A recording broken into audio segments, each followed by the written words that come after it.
Welcome to The Next Chapter, a show about how to move your life forward and what comes next. I'm your host, Carrie Pena, co-founder of the Center for Positive Media.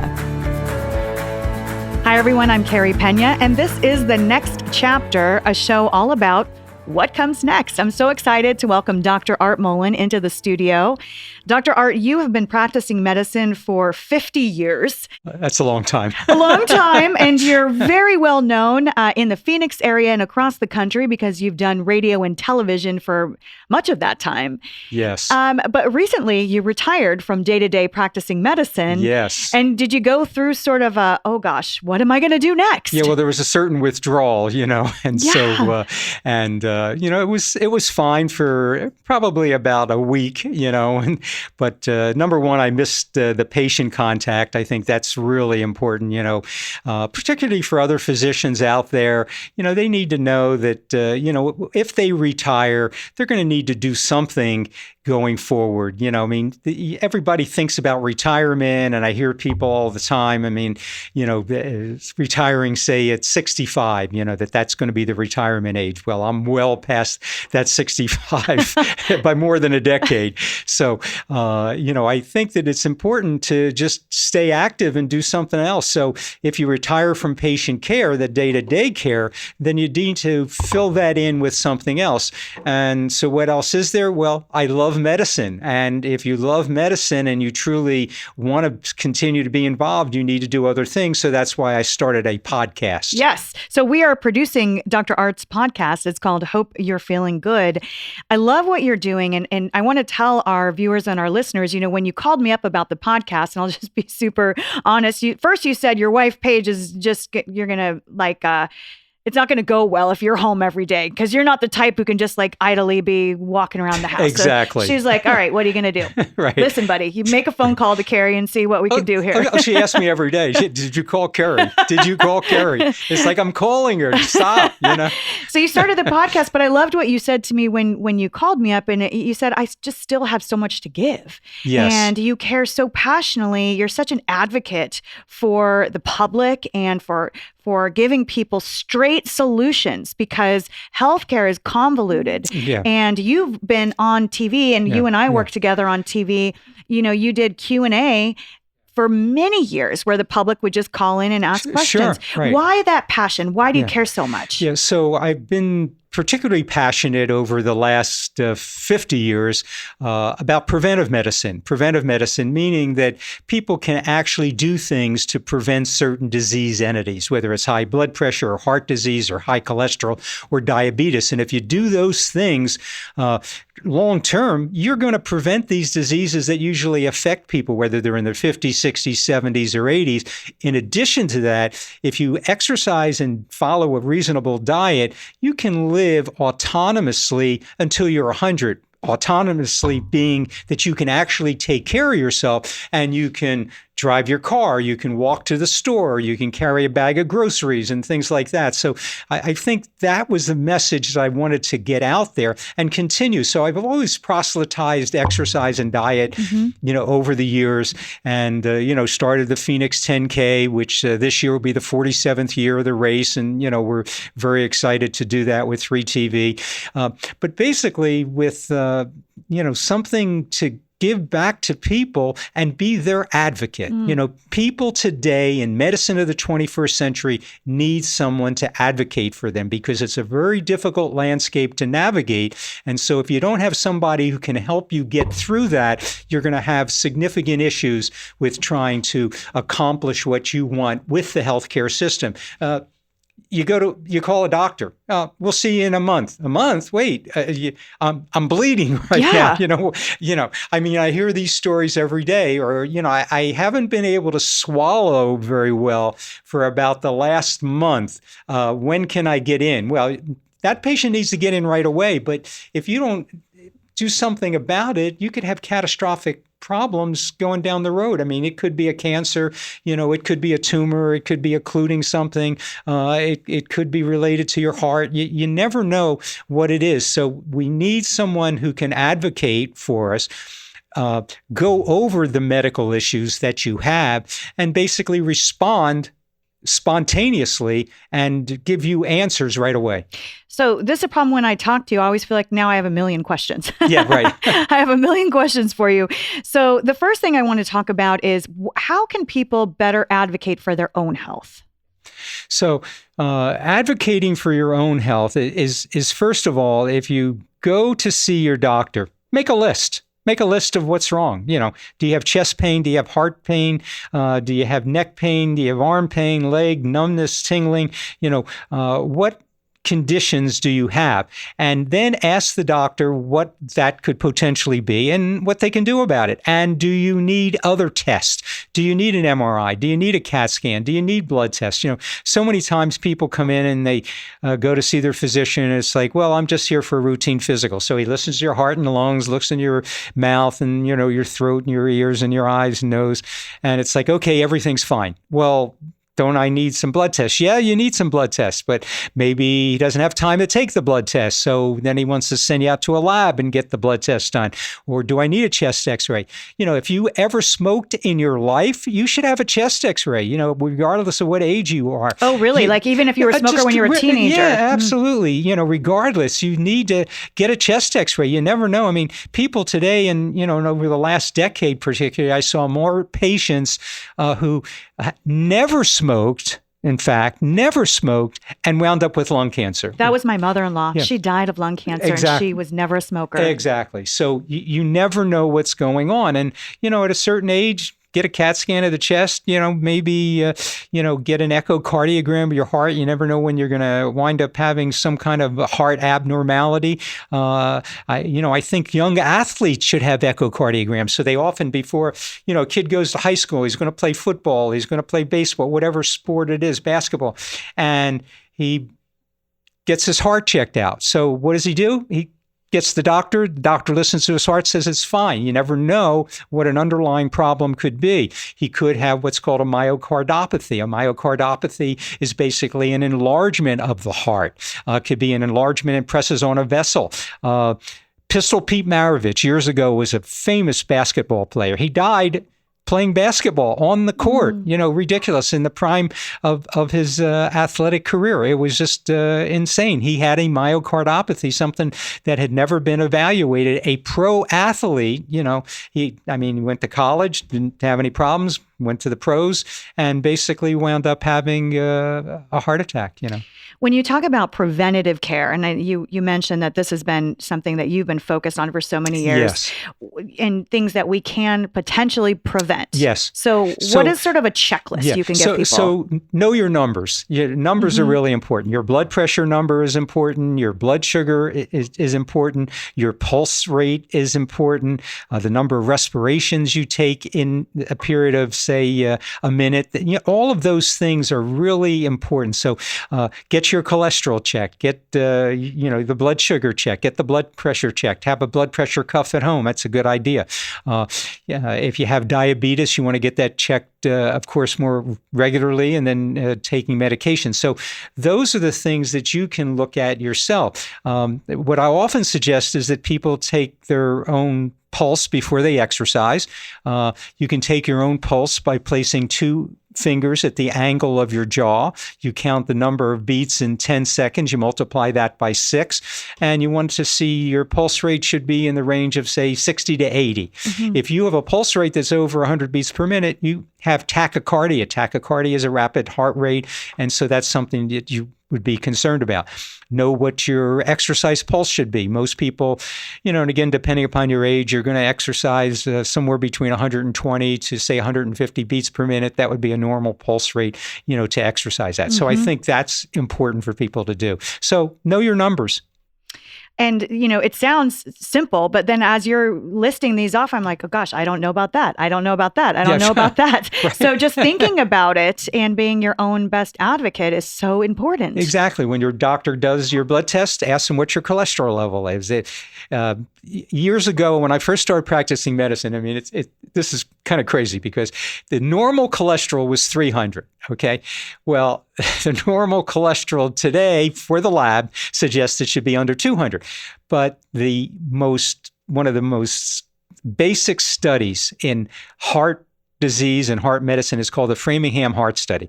And it suggested that people who had 150 milligrams of cholesterol or less had 50% lower risk of having a coronary event during their lifetime than other people. So what you want to do is try to reduce that cholesterol level to 150 or less. But if you think back, and again, 50 years ago when I first started practicing medicine, it was 300. That was normal. Right. So that's when I first started really concerning myself with preventive medicine and getting patients to try to lower their cholesterol level and take them through exercises and things like that.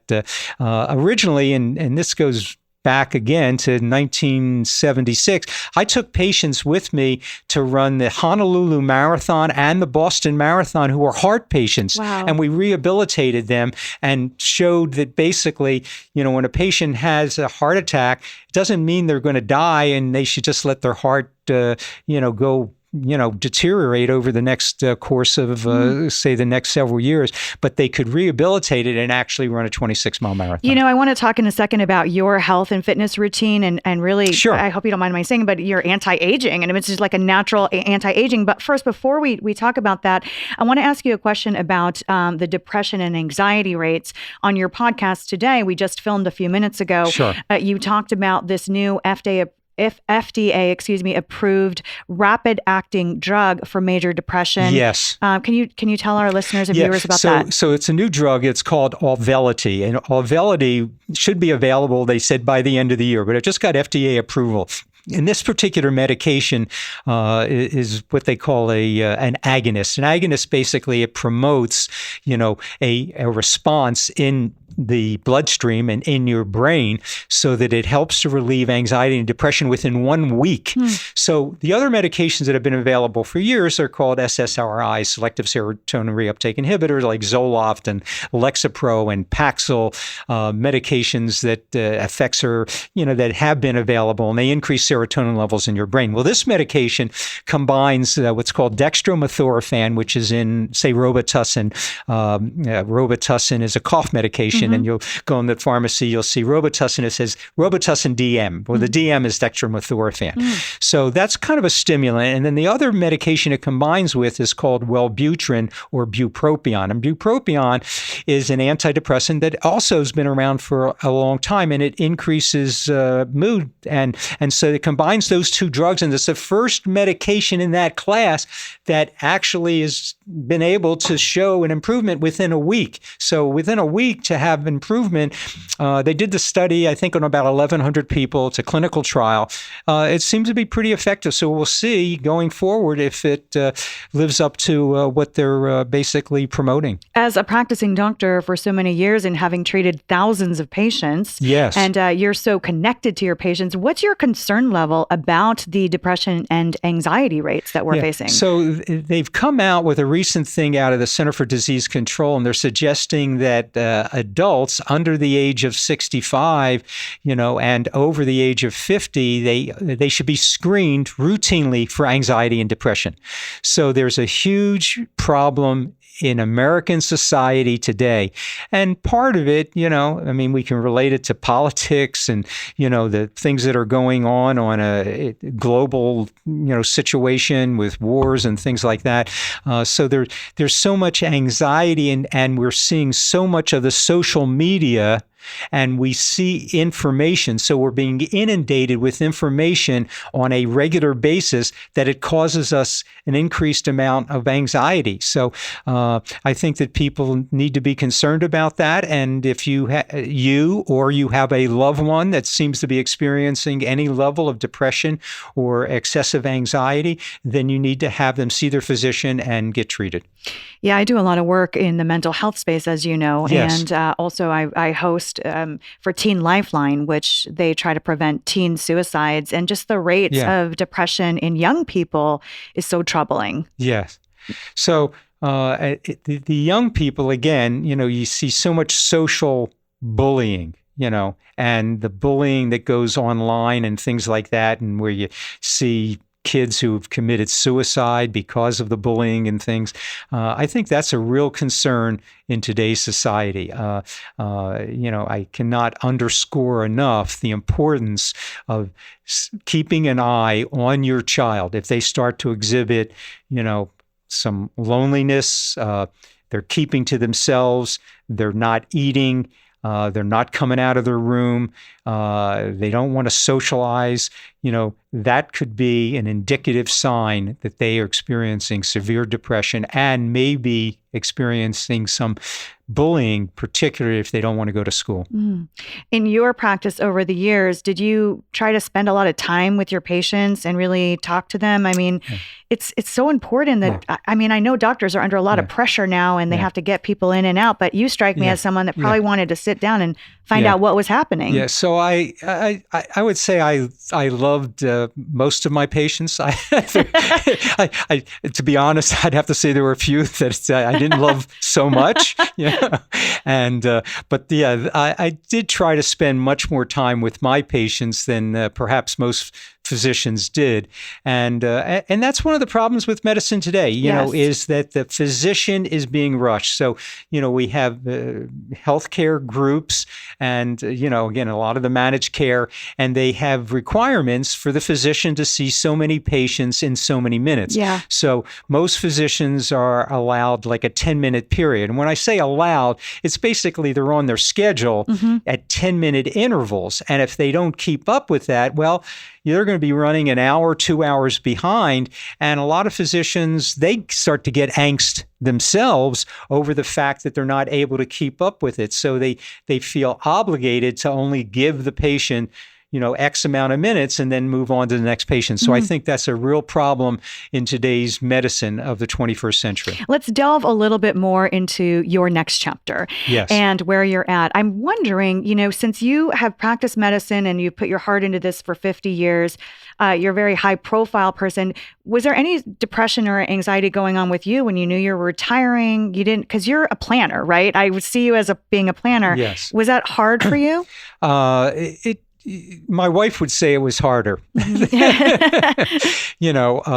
pretty adaptable, and I kind of view everything in a positive way. It's, the glass is, half full as opposed to being half empty. Yeah. And so for me, I can compensate by exercising more. So now all of a sudden it gave me an hour to basically swim every day. It gave me an hour and a half to get my 5 miles in every day. It gave me another hour to ride my bike for an hour, and it gave me another hour to lift weights. So now I'm at 4 hours a day. Oh, wow. So I'm probably in better physical shape than I was even a year ago. So I retired again, probably I guess it was 5-6 months ago, and it came somewhat of a surprise because the group that I had transitioned to over the last 2 years, because prior to that I had my Mollen clinic and we had managed that ourselves,